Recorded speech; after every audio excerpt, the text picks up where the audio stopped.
Good morning, good morning. How's everyone doing today?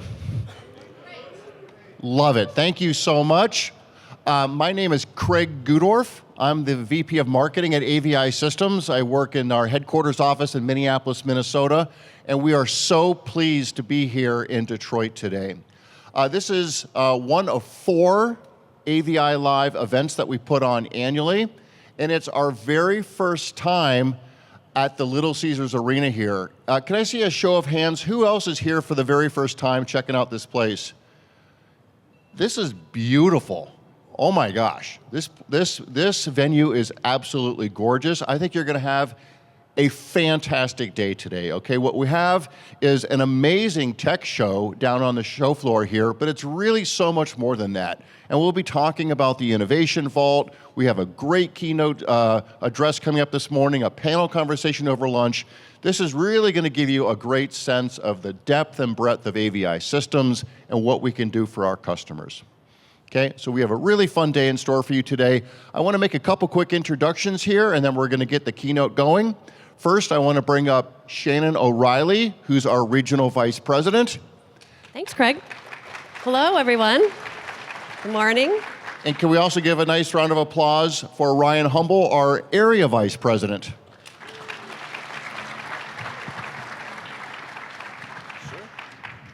Good morning, everyone. Thanks for being here with us. We're happy you've joined us. We do, in fact, have an incredible show prepared for you. I am Shannon O'Reilly, Regional Vice President for AVI Systems Great Lakes. I can see this big team over here. Our Great Lakes region is comprised of 7 offices in Michigan and Wisconsin and Ohio. And if you're not familiar with us, our local AVI Experience Center and staff are located in Wixom, about 30 minutes from here. We also have a Grand Rapids office. So we have full capability to address client needs all across the state. I am very excited to introduce our next speaker. He is our new Area Vice President for the state of Michigan. Ryan Humble joined us just under a month ago, so let's give him another big round of applause and welcome. Thank you, and I appreciate it. Great crew of Detroit fans, so we appreciate it. Good morning, and thanks for the warm welcome. I'm really excited to be here. This is my first AVI Live, and we got to tour it a little bit yesterday, and it is fantastic. Really excited. What you're gonna see today is you're gonna have over 60 technology vendors, solutions that are on the floor today. And then in addition, you're gonna have an opportunity to see our own AVI Innovation Vault, which is super cool. You will find things in there that you won't find anywhere else, so I encourage you to take a tour. And then in addition, at noon, we will be right back here for our live expert panel discussion as well, okay? Before we do anything more, none of this would be possible if it wasn't for like our great vendors. They've been fantastic. Today's AVI Live sponsors are Crestron, Jabra, Legrand AV, QSys Systems, and Visionary. So please go see them, go talk to them, great people. And before I introduce our keynote speaker, I want to play a short video clip, first of one of our sponsors, Visionary Solutions, and then we'll play another video clip around AVI Systems. And this gives you a really good idea of like who we are and kind of what you can expect to see here, okay?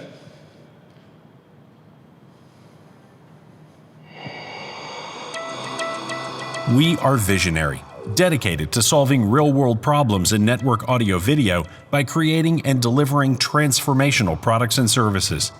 Our diverse portfolio of groundbreaking solutions meet the unique needs of venues large and small across an expansive range of applications. Based on 3 decades of market-leading experience, Visionary has a full selection of optimized AV over IP, audio over IP, and IPTV products to efficiently move your AV anywhere on standard Ethernet networks. Visionary's award-winning AV over IP encoders and decoders harness the power of converged IP networks, providing exceptional flexibility and scalability for professional AV and IT applications. Packet TV is the powerful management software at the core of visionary IPTV and digital signage systems.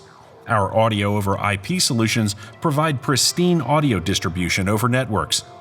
Visionary's networked audio-video solutions are designed for optimized performance within even the most challenging environments. Visionary, where simplicity meets performance and your vision becomes reality.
Pretty cool. All right, so I think it's time we get to introduce our keynote speaker, but just a few things. So Keith is our Vice President of Innovation. And just to tell you a little bit about Keith, Keith is not only an employee owner of AVI Systems once, but twice. So yes, he is an overachiever, of course.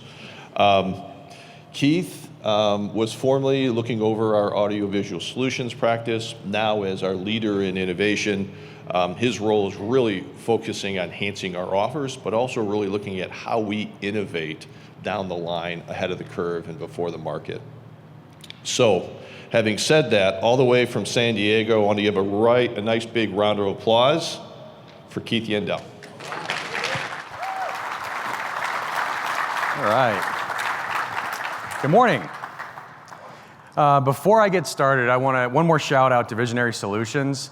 In the thick of the pandemic, when we had a significant supply chain issue, Visionary Solutions was one of a select few manufacturers that could continue to deliver. So thanks again to Visionary Solutions for sponsoring our talk here today.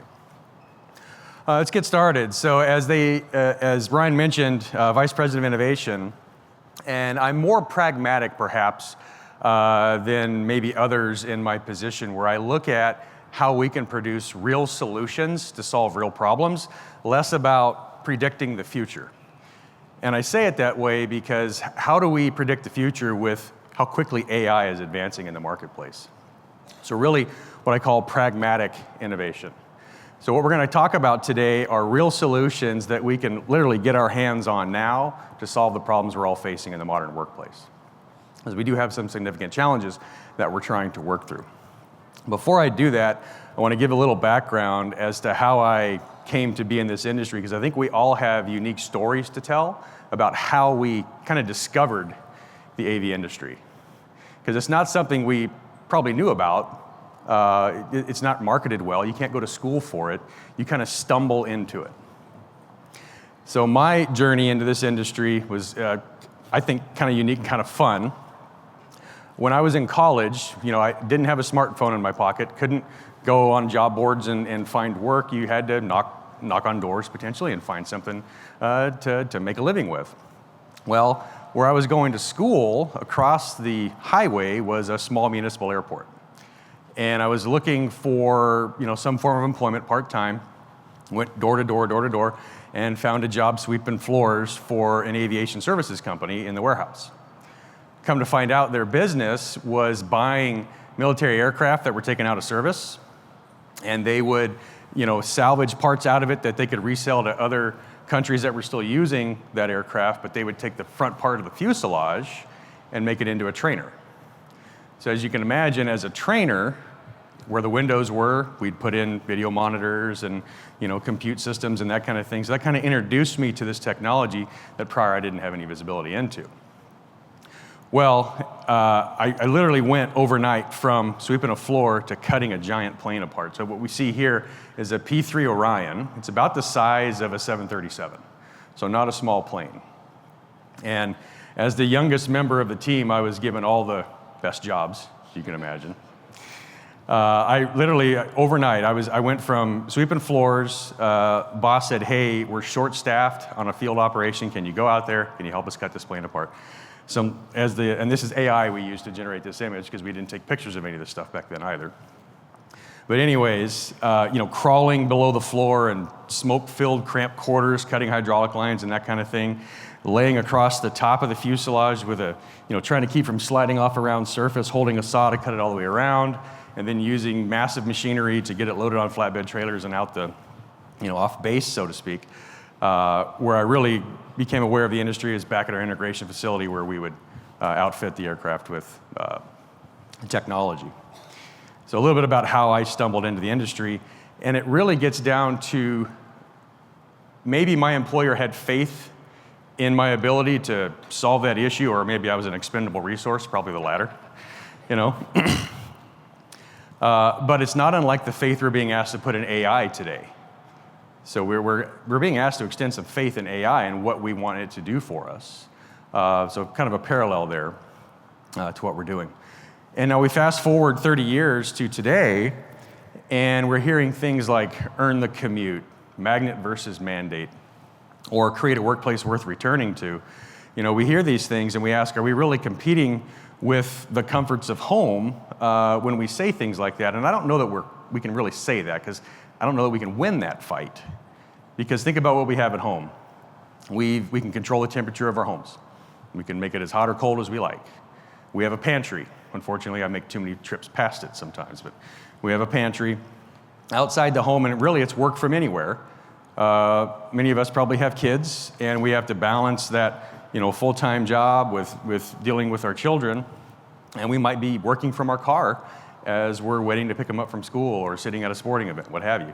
So work really happens anywhere, and the workplace now needs to be an extension of that. It needs to provide experiences we simply can't get anywhere else, is really what we're doing.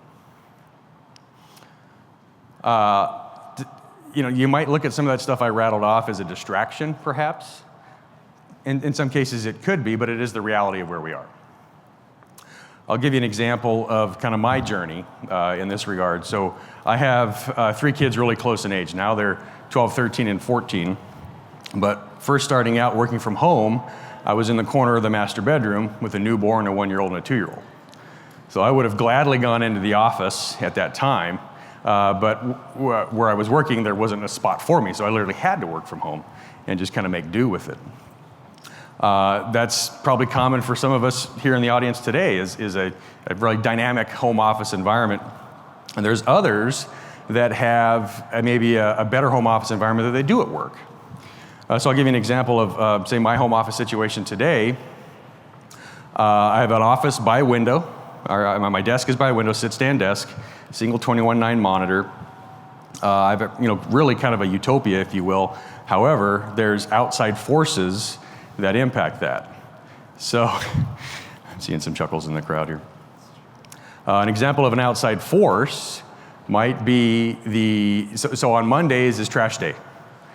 And trash, it's 3 trucks, and they're conveniently spaced out such that I have like all kinds of beeps and buzzes and booms from 8 a.m. till noon, and I try not to have meetings in that time period.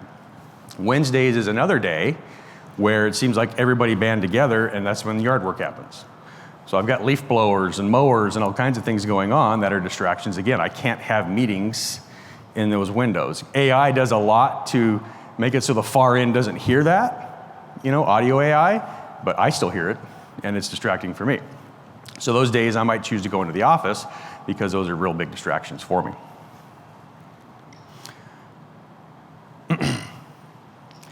So what we're really trying to achieve here is curating an experience that we can't get anywhere else, or we can't get at home.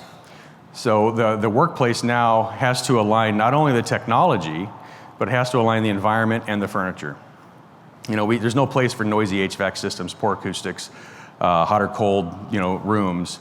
We really have to be mindful of the entire ecosystem for the worker, and not just, hey, they've got a workstation ready to go. Those days are gone.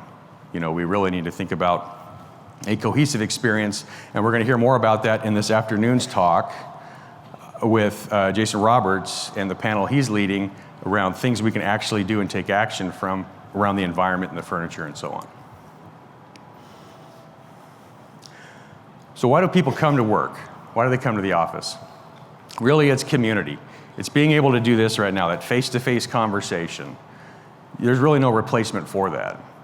Have you noticed how say a Teams meeting or a Zoom meeting, you can cover a lot of ground, but personally, I don't think you can cover as much ground as you can face-to-face.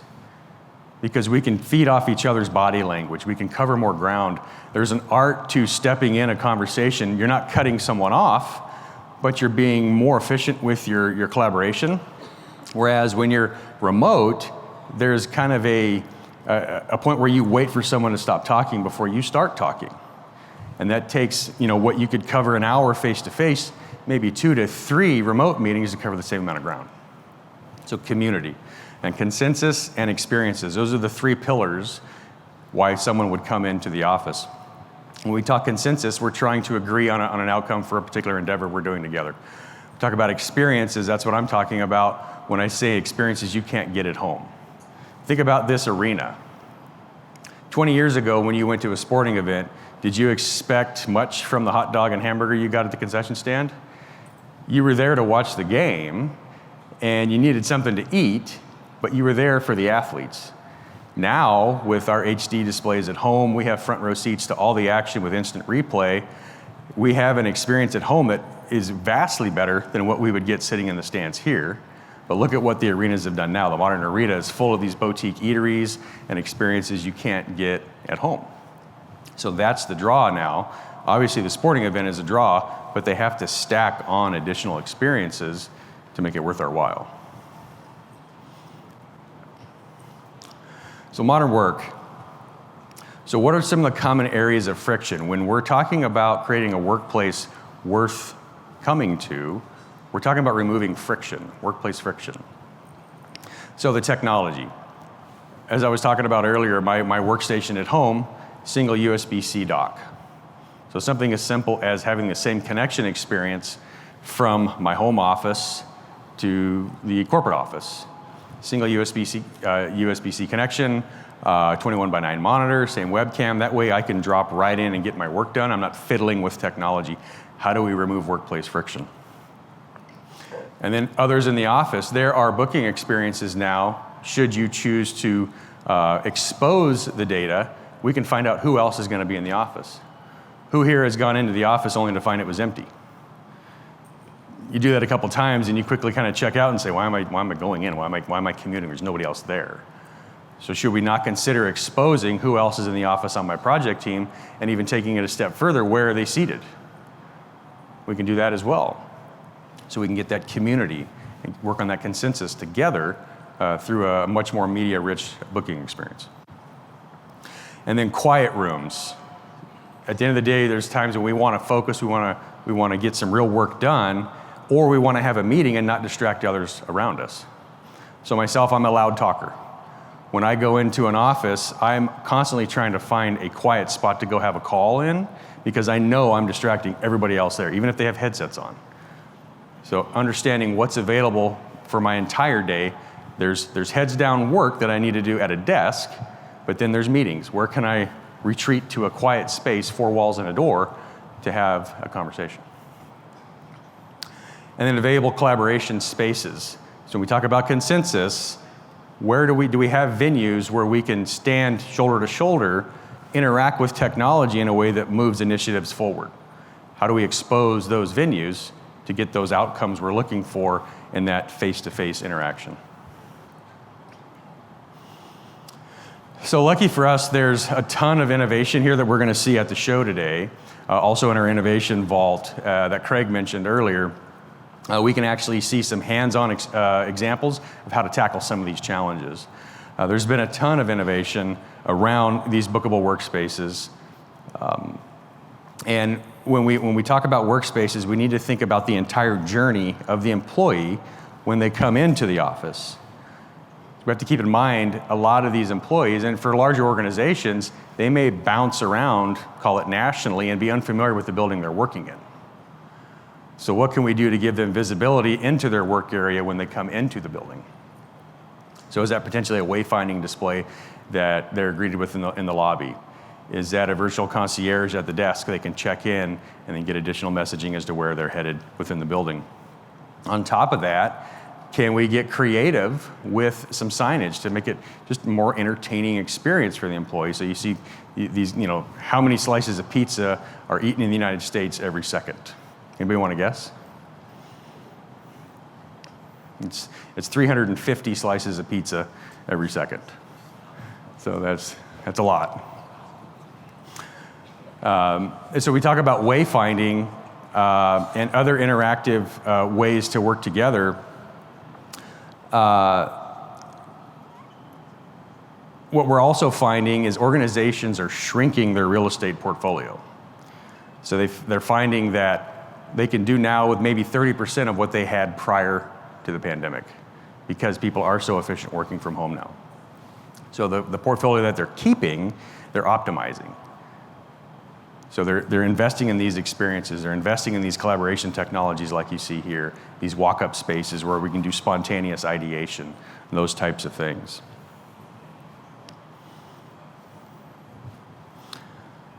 What we'll also see here is the actual booking experience that I mentioned earlier. So there's the technology set, but there are also different ways to access these bookable spaces. Some, as basic as booking in an Outlook.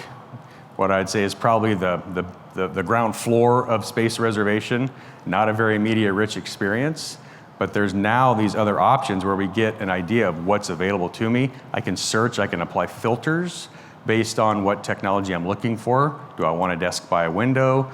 Do I want, dual monitor, single monitor? What technology sets am I looking for? And then who else in my work group is going to be in the office?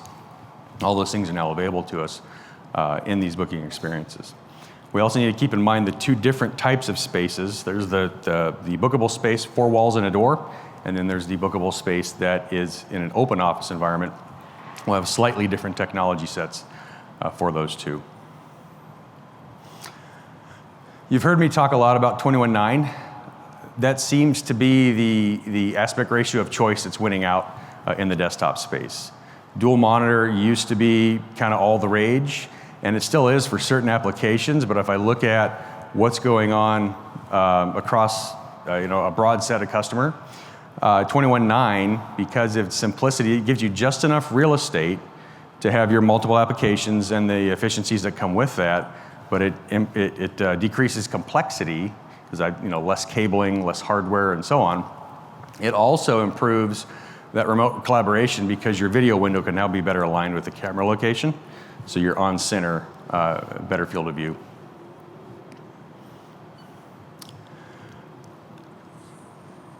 Enterprise grade AV. We adopted this term really coming from what our customers have been asking us. AV integrators have been guilty too long of overcomplicating the solutions we provide. Who here has an AV system that is capable of a million things but can't do a single one of them? Right, so we've been guilty of that for far too long. We're not doing that anymore. So when we say enterprise grade AV, these are solutions that are free of unnecessary complexity that actually work every time. So that's our approach and our differentiator when we talk about enterprise grade AV. What we see pictured here is a Velocity solution. Velocity was developed coming out of the pandemic where customers had adopted a platform. So they adopted Zoom, they adopted Teams, and then they were in a situation where they had a bunch of meeting room technology that couldn't join a call because they were legacy systems. And so speed was the ask. I need solutions I can drop right in. This particular one featured here is a signature solution. We have it also available in a standard room, a configuration, single or dual display, 16 by 9, so on. But this is an example of enterprise-grade AV that removes as many field variables as possible and allows us to drop that solution right in. In our Innovation Vault, you'll see the entire family of Velocity solutions. So as I mentioned earlier, we have that meeting space technology there, that signature solution, but we also have rapidly deployable solutions for signage, both wayfinding and general signage, as well as workspaces. In the workspace section, there's also different booking experiences that we'll be able to drill into as well. When we talk about experiences we can't get at home, we need to think about how you all in the audience, you have stories to tell your customers. Let's say you're in higher education and you're trying to recruit students. Or perhaps you're a service provider and you're trying to describe your products and services. Most organizations, if not all, they have a history, they have locations, they have products and services that they offer. Let's think about a purpose-built tool to tell those stories. We have an example of this tool set in the Innovation Vault for you all to check out. Broadcast solutions. So the all-hands meeting. Today we can do that with Teams or with Zoom, but a lot of organizations are looking to step up that experience. How do we make it a more professional broadcast-like experience, but yet not put a lot of complexity on the experts that are using, or the executive team say they're using this system? How do we make it very simple to launch a call, operate, yet look professional and on brand? So we have an example of that in our Innovation Vault as well. You'll see things, we have some extended reality, augmented reality, really automated ways to bring up content, remote participants, real-time transcription. So a lot of layers to that particular vignette. And now beyond the bar experience, who here has a large flexible space, configurable furniture, that type of design, multi-camera? You guys struggle with the camera behavior? So the automatic tracking capabilities of the camera. So in this experience here, when we say beyond the bar, these are rooms that exceed what a typical video bar can support. So larger, say beyond 25 people, 40 to 50 feet deep or larger. Also another layer of complexity around configurable furniture. So we can have road tables 1 minute, we can have a horseshoe arrangement the next, and then we're asking that technology to automatically know who's talking, whether they're sitting, whether they're standing. It's a very dynamic environment. So combined with AI, these solutions can now adjust for those field variables and give you a much better experience, to where it is as simple as single button click to join. I'm in my call, I can have my meeting. I'm not calling camera presets, it's all automatically happening in the background. So all this to say, we need to rethink our technology in our workspaces. It's not just the stuff. We have to think about the entire environment and the worker experience combined. We have to reimagine the workplace. People work from anywhere, so we have to think about our technology supporting the worker from anywhere. The pace of innovation and AI is just incredible. So what things that didn't exist 3 months ago are now commonplace today, all thanks to AI. There's things that AI does well, there's things that AI is improving upon, but nonetheless, it is a factor, a major factor in the pace of innovation today. With you all here in the show today, we are going to give you our ebook that we just produced, Modern Workplace Blueprint Guide to AV and Design Integration. So it's going to go through a lot of the concepts that I talked about today, as well as the concepts that we are going to cover in this afternoon's talk.